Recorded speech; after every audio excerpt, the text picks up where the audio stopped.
Hello student, আড্ডা 24/7 বেঙ্গলিতে তোমাদের সকলকে স্বাগত জানাচ্ছি। আর আজকের হালকা ফুলকা এই ডিসকাশন স্টার্ট করছি। অলিম্পিক প্রত্যেক দিনই পেপারে আমরা এটা দেখতে থাকছি, আর তার সাথে সাথে খবরেও শুনছি, তাই না? অনেক আশা, অনেক উচ্চাশা বলতে পারো এটার সাথে আমাদের জড়িয়ে আছে।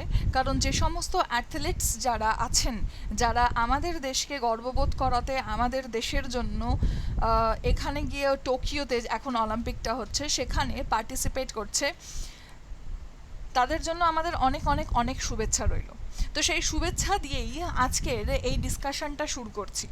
আজকের এটা কি পর্বটা কিস নিয়ে? দেখো, অলিম্পিক শুরু থেকে এখন পর্যন্ত, তো এখনকার পর্যন্ত তো সেটা তো একটা কন্টিনিউয়াস প্রসেস, রাইট? এখনও অনেক মেডেল আসবে আমরা আশা করে আছি, এবং আসবে এটুকু আমরা নিশ্চিত। তাই শুরুটা দেখে নেব, মানে জার্নিটা, অলিম্পিক কবে থেকে শুরু হয়েছে, কিভাবে এটা সংগঠিত হয়, বা কে এটাকে অপারেট করছে। আর তার সাথে সাথে যেটা দেখব সেটা হচ্ছে যে ভারতবর্ষের জার্নিটা কিভাবে। ঠিক আছে, তো চলো শুরু করা যাক। তো দেখো, অলিম্পিক গেমস কখন শুরু হয়েছিল? 776 BC, that means 776 before Christ. এই সময়ে একটা গ্রিক গড জিওস, তাকে অনার দিতে বা বলতে পারো তাকে সম্মান জানাতে এই খেলাটা নাকি শুরু হয়েছিল, এটা কথিত আছে। যদিও আমরা যে অলিম্পিকে পার্টিসিপেট করি, যে অলিম্পিক খেলাটা হয় প্রত্যেক 4 বছর গ্যাপে গ্যাপে, সেই অলিম্পিকের জার্নিটা অন্যরকম। 1894 ইন্টারন্যাশনাল অলিম্পিক কমিটি গঠিত হয়। এই ইন্টারন্যাশনাল অলিম্পিক কমিটি কত সালে গঠিত হয়? ইন্টারন্যাশনাল অলিম্পিক কমিটি কত সালে গঠিত, এখানে লেখাই আছে দেখো, 1894-এ এটি গঠিত হয়েছিল, 23 জুন 1894। কোথায় গঠিত হয়েছিল? প্যারিসে, ফ্রান্সে। যদিও এর হেডকোয়ার্টার কিন্তু আলাদা। হেডকোয়ার্টারটাও লিখে দিই। হেডকোয়ার্টার কোথায়? হেডকোয়ার্টার হচ্ছে লসেন। হেডকোয়ার্টার কোথায়? লসেন। সেটা কোথায়? সেটা হচ্ছে সুইজারল্যান্ডে। লসেন, সুইজারল্যান্ডে। এই ইন্টারন্যাশনাল অলিম্পিক কমিটি একটা নন গভর্নমেন্টাল ইন্টারন্যাশনাল অর্গানাইজেশন, যেটা কি করতে আরম্ভ করে? 1896-এ এথেন্সে প্রথম অলিম্পিক গেমসের সূচনা করে। তাহলে প্রথম মডার্ন অলিম্পিক কত সালে গঠিত হয়েছিল বা কত সালে সংগঠিত হয়েছিল? 1896 সালে প্রথম অলিম্পিক কিন্তু সংগঠিত হয়েছিল। এটা কে সংগঠিত করে বা এটাকে কে অর্গানাইজ করে? অর্গানাইজ করে ইন্টারন্যাশনাল অলিম্পিক কমিটি, যেটি কত সালে গঠিত হয়েছিল? 1894 সালে গঠিত হয়েছিল। হেড অফিস কোথায়? লসেন, সুইজারল্যান্ডে এটির হেড অফিস। এইখানে এই খেলাটা প্রত্যেক 4 বছর অন্তর অন্তর হয়, প্রত্যেক 4 বছর অন্তর অন্তর। তো যে গেমটা হয় সেটা কিন্তু সামার অলিম্পিক বলে, দেখবে সামার অলিম্পিক। যদিও তারপরে উইন্টার অলিম্পিকও চালু হয়। এই সামার অলিম্পিক থেকে পরবর্তীকালের সামার অলিম্পিক যেটা, সেটার গ্যাপটা যেটা থাকে, সেটা ক বছরের গ্যাপ থাকে? গ্যাপ থাকে 4 ইয়ার্সের। যদিও মাঝে একটা সময় সেটা কি হয়? উইন্টার অলিম্পিক্স হয়। আবার এই উইন্টার থেকে উইন্টারের যদি কথা বলি, তাহলে উইন্টার থেকে উইন্টারেরও গ্যাপ কিন্তু 4। ঠিক সামার থেকে সামারের গ্যাপ 4, উইন্টার থেকে উইন্টারের গ্যাপ 4, কিন্তু এই সামার উইন্টারের মধ্যে যে গ্যাপটা আছে সেটা হচ্ছে 2 বছরের। ক্লিয়ার? এই যে সামার অলিম্পিক বলো, উইন্টার অলিম্পিক বলো, এই সামার অলিম্পিক, উইন্টার অলিম্পিক যেটা কোথায় হবে, মানে ভেন্যুটা কোথায় হবে, সেটা কি করে ডিসিশন নেওয়া হয়, সেটা আমাদের একটুখানি জেনে নিতে হবে, তাই না? এটা অর্গানাইজ যেটা হচ্ছে, সেটা কি করে অর্গানাইজড হচ্ছে। তাহলে দেখো, এই যে অলিম্পিকের কমিটি যেটা আছে, তার মধ্যে মেম্বার থাকে। এই ইচ মেম্বার যারা ইলেক্টেড হয়ে আসে এখানে, তাদেরকে কিন্তু ফ্রেঞ্চ এবং ইংলিশ ল্যাঙ্গুয়েজ জানতেই হয়। Each member must speak French or English. আর তার সাথে সাথে যেখানে ন্যাশনাল অলিম্পিক কমিটি আছে, সেই দেশের নাগরিকত্ব কিন্তু থাকতে হবে। মানে আমি মনে করো আমরা ভারতীয়, তাই তো? ভারতের মনে করো ন্যাশনাল অলিম্পিক কমিটি নেই, তাহলে কিন্তু ভারত থেকে কেউ প্রতিনিধিত্ব করার জন্য, মানে ওখানে মেম্বার হতে এই কমিটির পারবে না। কিন্তু যদি আমাদের দেশের ন্যাশনাল অলিম্পিক কমিটি থাকে, তবে আমরা কিন্তু কখনো না কখনো কি হতে পারি, এখানকার একটা মেম্বার হতে পারি, রাইট? দেখো এখানকার এই 3rd নাম্বার পয়েন্টটা একবার ভালো করে দেখো। Members were originally elected for life, মানে পুরো আজীবন বরের জন্য কিন্তু সদস্য পদ যারা পেয়ে যায়, একবার তুমি ইলেক্টেড হয়েছো মানে আজীবন তোমার চলছে। কিন্তু 75 বছর হয়ে গেলে তোমাকে কি করতে হবে, তোমাকে কিন্তু রিটায়ারমেন্ট লাইফটা এবার এনজয় করতে হবে, রাইট? তাহলে 75 বছর পর্যন্ত তাকে থাকতে হবে এই মেম্বারটা। 75 বছর পর্যন্ত, হ্যাঁ তার আগে যদি তার মৃত্যু হয়ে যায় সেটা একটা দুঃখদ ঘটনা হবে, আদারওয়াইজ 75 বছরে তার retirement age. With very few exceptions, there is only one member from any one country. মানে একটা দেশ থেকে একটাই কিন্তু মেম্বার এই অলিম্পিক কমিটি মেম্বার হতে পারে। এগুলো হচ্ছে বেসিক ক্রাইটেরিয়া, এবং এই মেম্বাররা ডিসাইড করবে কোথায় খেলাটা অর্গানাইজ করা হবে। যেরকম 2020-তে সামার অলিম্পিক যেটা হচ্ছে, যেটা হয়নি বেসিক্যালি কোভিড-19-এর জন্য, যেটা বর্তমানে হচ্ছে সেটা কোথায় হওয়ার কথা, টোকিওতে, রাইট? 2024-এ তার পরের হওয়ার কথা, 2020-র পর 2024, তো সেই 2024-এ যেটা হবে সেটাও কিন্তু ডিসাইডেড, ইভেন 2032-এ কোথায় হবে সেটাও কিন্তু ডিসাইডেড হয়ে আছে। সেটাও আমরা আসবো, ধীরে ধীরে আসবো, ভেন্যুগুলো আমরা কি করব পটাপট দেখে নেব পরে, আপাতত এখন নয়। তারপর দেখো এবার আমরা ভারতবর্ষের এই জার্নিটা দেখব, কিন্তু দেখার আগে তার আরেকখানা জিনিস দেখতে হবে। সেটা কোনটা? সেটা হয়ে যাচ্ছে এই অলিম্পিকের এই যে সাইনটা থাকে, সেই সাইনটা বলতে কি চেয়েছে। সাইনটা নিয়ে অনেক দ্বিমত আছে, মানে অনেকে বলে যে এই দেশটাকে নাকি এখানে রিপ্রেজেন্ট করছে, এই দেশটা এখানে রিপ্রেজেন্ট করেছে, তা কিন্তু নয়। আগে রিপ্রেজেন্ট করতো, কিন্তু বর্তমান সিনারিওতে নাকি বলা হয় যে না, কোনো দেশ মানে অলিম্পিকের অথেন্টিকেট সাইট, মানে অলিম্পিকের নিজস্ব যে হোম সাইট আছে সেখানে গিয়ে তোমরা যদি দেখো তখন দেখবে কালারগুলো কোন কোন দেশকে রিপ্রেজেন্ট করছে সেটা কিন্তু ওখান থেকে মেনশন আর করা নেই, সেটা কিন্তু উইথড্রল করে নেওয়া হয়েছে। তাই আমরাও আর কোনো কন্ট্রোভার্সিতে যাব না, আর কোনো কিছু দেখব না, আর তাই আমরা সেটাকে অমিট করে দিয়েছি। তবে কি কি কালার আছে সেটা দেখে নেব।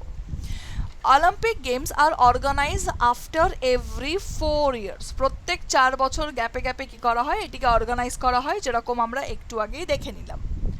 The 5 interlaced rings are arranged in 3-2 pattern, এই যে 1 2 3 তারপর 1 2, তো 3-2 প্যাটার্নে কি থাকে, ইন্টারলেসড রিং।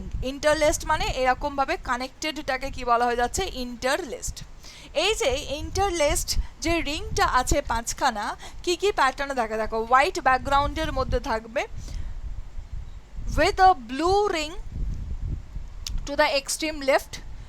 একদম লাস্টে দেখো লেফটের সাইডে একটু ভালো করে নজর দেখলেই আমরা দেখতে পাবো সেটা কি আছে, ব্লু কালার আছে। তো সেটাই কিন্তু এখানে বলে দিয়েছে যে একদম এক্সট্রিম লেফটে কি থাকবে, ব্লু থাকবে, followed by the yellow, black, green, red in the same order, এই প্যারামিটারে কিন্তু রয়ে যাবে এটসেট্রা, এই ফরম্যাটে। এর একটা অফিসিয়াল মোটো আছে, সেই অফিসিয়াল মোটোটা কি, সিটিটাস আলটিয়াস ফর্টিস, একটা ল্যাটিন ফ্রেজ যার মানে হচ্ছে সুইফটার হায়ার স্ট্রঙ্গার, সুইফটার হায়ার স্ট্রঙ্গার। এটা কি অফিসিয়াল মোটো, মানে কোনো কিছুর পিছনে একটা উদ্দেশ্য থাকে, তো তো সেই উদ্দেশ্যটাই হচ্ছে কিন্তু এখানকার ম্যাটার, মানে উদ্দেশ্যটাই হচ্ছে সুইফটার হায়ার স্ট্রঙ্গার, যেটা একটা ল্যাটিন ফ্রেজ থেকে এসেছে। সেই ল্যাটিন ফ্রেজটা কি, সিটিটাস আলটিয়াস ফর্টিস। ঠিক, চলে গেলাম পরের পার্টে। এবার সত্যি সত্যি আমরা ভারতবর্ষের পার্টিসিপেন্টটা দেখব, ভারতবর্ষের প্যারামিটারটা। তাই দেখো আমাদের দেশের ফ্ল্যাগ দিয়েই তৈরি হয়ে এখানে শুরু করা হয়েছে, বা ছবিটা সেই হিসাবেই দেওয়া হয়েছে। India first participated in Olympics in 1900 in Paris, মানে সালটা হচ্ছে 1900। সেই 1900 সালে প্যারিসে ভারতবর্ষ সবার প্রথমে কি করেছিল, পার্টিসিপেট করেছিল অলিম্পিক্সে। The country was represented by the Norman Pritchard. কে রিপ্রেজেন্ট করেছিল সেই বছর, Norman Pritchard. The nation first sent a team, কিন্তু টিম কবে, এটা সোলো পারফরমেন্স বলতে পারো, একাই গিয়েছিলেন। আর টিম কবে গিয়েছিল দেখো, এটা কবে, 1920 সালে। কত সালে? 1920 সালে। তো in 1927 Indian Olympic Association was officially recognized by the International Olympic Committee। 1920-তে যায়, 20-তে যাওয়ার পর তারপর 1927 সাল নাগাদ কি হয়ে যায়, আমাদের দেশের নিজস্ব একটা অ্যাসোসিয়েশন তৈরি হয়, ইন্ডিয়ান অলিম্পিক অ্যাসোসিয়েশন। সো এই 1927 ইন্ডিয়ান অলিম্পিক অ্যাসোসিয়েশন কি হয়েছিল? ফর্ম হয়েছিল। Clear? Indian national field hockey team won 11 medal. এই যে 1920 সালে যখন আমাদের টিম পাঠানো হয়, সেই টিম থেকে যদি আমরা 1980 পর্যন্ত নজরটা একবার ঘোরাই, ভাবো কতটা গ্লোরিয়াস জার্নি হতে পারে। এই যে 1920 থেকে 1980 মানে এই 60 বছরের মধ্যে তারা কিন্তু 11খানা মেডেল জিতেছিল আমাদের হকি টিম। ঠিক আছে, 11খানা মেডেল জিতেছিল আমাদের হকি টিম। কতটা গ্লোরিয়াস জার্নি এটা। 1952 সাল summer Olympic, KD Yadav wrestler, উনি ফার্স্ট ইন্ডিভিজুয়াল মেডেল জিতে এনেছিলেন আমাদের স্বাধীন ভারতের জন্য। Wrestler Sushil Kumar become the first Indian with the multiple individual Olympic medals. এবার ওই মাল্টিপলস ইন্ডিভিজুয়াল যদি বলা হয়, সেই ফরম্যাটে যদি প্রথম ভারতীয় মেডেল যিনি জিতে এসেছিলেন তিনি কে? রেসলার সুশীল কুমার। সাইনা নেহওয়াল নাম আমরা সকলে জানি, won bronze medal in badminton in women single, getting the country's first Olympic medal in badminton. মানে প্রত্যেকটা খেলোয়াড় এখানে যে কজনের নাম দেওয়া আছে তারা কিন্তু সত্যি কথা বলতে কেউ না কেউ একটা তাদের মাইলস্টোন ওখানে রেখে এসেছে, বা আমাদের দেশকে একটা পর্যাপ্ত পরিমাণে মান সম্মান যেটা অর্জন করিয়ে দেওয়া সেটা কিন্তু তারা করে দিয়েছে। স্যালিউট তাদের obviously. Sakshi Malik become the first Indian women wrestler যিনি অলিম্পিকে মেডেল পেয়েছিলেন।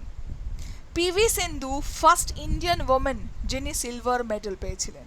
তাহলে দেখো এত গ্লোরিয়াস জার্নি কিন্তু আমাদের চলছে এখনো, আরও চলবে। আগামী সময়ে কিন্তু আমরা আরও অনেক কিছু পেয়ে যাব, আরও অনেক মেডেল পাবো, এটুকু আশা আমি কিন্তু রাখছি, আর আমি জানি তোমরাও কিন্তু রাখছো, তাই তো?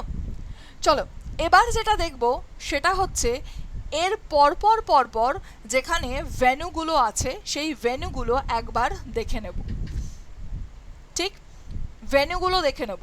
যেরকম 2020 এটা সামার চলছে, কোথায় হওয়ার কথা? এটা হয়ে যাচ্ছে টোকিও। তারপরে কবে হবে? তারপরে হয়ে যাবে 2024 সালে। তাহলে 2024 সালে অলিম্পিকের ভেন্যু কোনটা? অলিম্পিকের ভেন্যু হচ্ছে প্যারিস। কোথায় হবে অলিম্পিকের ভেন্যু? প্যারিস। তারপর আবার কত সালে হবে? 2028-এ হবে। কোথায় হবে? লস অ্যাঞ্জেলসে হবে। ঠিক, তারপর কোথায়? 2032-এ। এবার বলবে 32 পর্যন্ত ম্যাম কি এসে গেছে? 32 পর্যন্ত কি এসে গেছে? ইয়েস, কারেক্ট অ্যান্সার যেটা সেটা এসে গেছে। এটি কোথায় হবে? এটি হয়ে যাচ্ছে ব্রিসবেনে হবে। এটা কিছুদিন আগেই অ্যানাউন্সমেন্ট করেছে। তাহলে দেখো পরপর কোথায় কি খেলাটা হচ্ছে সেটা কিন্তু একদম দেওয়া আছে। টোকিও, প্যারিস, লস অ্যাঞ্জেলস, দেন কোথায় হবে? ব্রিসবেন। কি করে এটাকে অর্গানাইজ করা হয় সেটাও কিন্তু আমরা কি করলাম, এখানে কিন্তু আমরা দেখে নিয়েছি। আর এনাকে তো তোমরা জানো, আমরা এবছরে শুনেছি এনার নাম, তাই না? সবার প্রথমে এই বছরে যিনি অলিম্পিকে আমাদেরকে মেডেল এনে দিলেন তার নাম মীরাবাই চানু। তো উনি হচ্ছেন তিনি। ওনাকে স্যালিউট জানিয়ে আজকের এই সেশনটা আমরা এখানে সমাপ্ত করব এবং আশা করব যে এর থেকে অনেক বেশি মেডেল আমরা কিন্তু আগামী সময়ে পেতে চলেছি। তার একটা লিস্ট অবভিয়াসলি আমরা ফাইনাল রাউন্ডে যখন পুরো সব কিছু হয়ে যাবে তাদের সম্মান দেখাতে সেই সমস্ত লিস্ট আমরা কিন্তু আরেকবার কি করব, রিভাইজ করে নেব যে এই বছরের অলিম্পিকে আমরা কত মেডেল পেয়েছি, কি মেডেল পেয়েছি, কে কোন ফিল্ডে মেডেল পেয়েছে, সেই সব কিছুই কিন্তু দেখে নেব। আজকের ডিসকাশনটা নিতান্তই একদম নর্মাল, মানে কবে শুরু হয়েছিল না হয়েছিল সেটাই, মানে শুরুটা হয়েছে, এখনকার পর্যন্ত কি সেটা কিন্তু অনেকটাই বাকি রয়েছে। আমাদের কিন্তু অ্যাডমিশন চলছে, অ্যাডমিশন দুটো কোর্সে চলছে। একটা হচ্ছে গ্রুপ সি গ্রুপ ডির ফ্যাক্টে বা পুলিশের, কলকাতা পুলিশেরও ব্যাচ কিন্তু আমাদের লঞ্চ হয়ে গেছে। এই যে ব্যাচটা সেটা কার মধ্যে পেয়ে যাবে, জেনকম। মানে তুমি যদি এই জেনকম ব্যাচটা কিনে নাও তাহলে এই সমস্ত ব্যাচ কিন্তু তোমরা অটোমেটিক্যালি পেয়ে যাচ্ছ।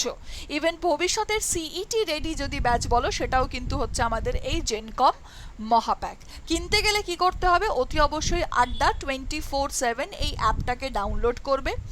অ্যাপের ডান দিকের নিচের দিকে দেখবে স্টোর লেখা আছে, সেখান থেকে তোমরা চলে যাবে লাইভ ক্লাসে। সেই লাইভ ক্লাসেসের ওখানে সমস্ত ক্লাসের ডিটেলস দেওয়া থাকবে, কোন কোন ব্যাচগুলো আমাদের কাছে অ্যাভেলেবেল আছে, কার কার অ্যাডমিশন ওপেন আছে। তো তোমরা এই ব্যাচটা কি করতে পারো, নিতে পারো। এবং এই ব্যাচটা চুজ করার পর ওখানে তোমাদের একটা কোড দিতে হবে ডিসকাউন্টের জন্য। ফুল টাকা কেন পে করবে যখন ডিসকাউন্ট আছে? Y266 এই কোডটাকে অ্যাপ্লাই করে তোমরা কি করতে পারো, আমাদের পেড কোর্সে এসে যে পড়াটা এখন পড়ালাম তার থেকে ডিটেলস কিন্তু তোমরা জেনে নিতে পারো। ঠিক। আর যারা WBCS এর কথা ভাবছো, ইয়েস, WBCS এর জন্যও কিন্তু আমাদের একখানা মহাপ্যাক আছে, তার নাম হয়ে যাচ্ছে WBCS মহাপ্যাক। তোমরা কিন্তু সেটাও পারচেস করতে পারো, প্রসেস 1। আর দামটা ডিসকাউন্টে পাবে। ডিসকাউন্ট পেতে গেলে তোমাকে কোন কোড ইউজ করতে হবে, Y266। আর ওভারঅল যদি আমাদের YT সেশন সম্পর্কে জানতে চাও তাহলে সকাল ঠিক 7টার সময় হাজির হয়ে যাও। আমিও কিন্তু তোমাদের সাথে থাকবো কারেন্ট অ্যাফেয়ার্স এবং রিলেটেড জিকে কোয়েশ্চেন্স নিয়ে। ততক্ষণের জন্য tata, bye bye, best of luck.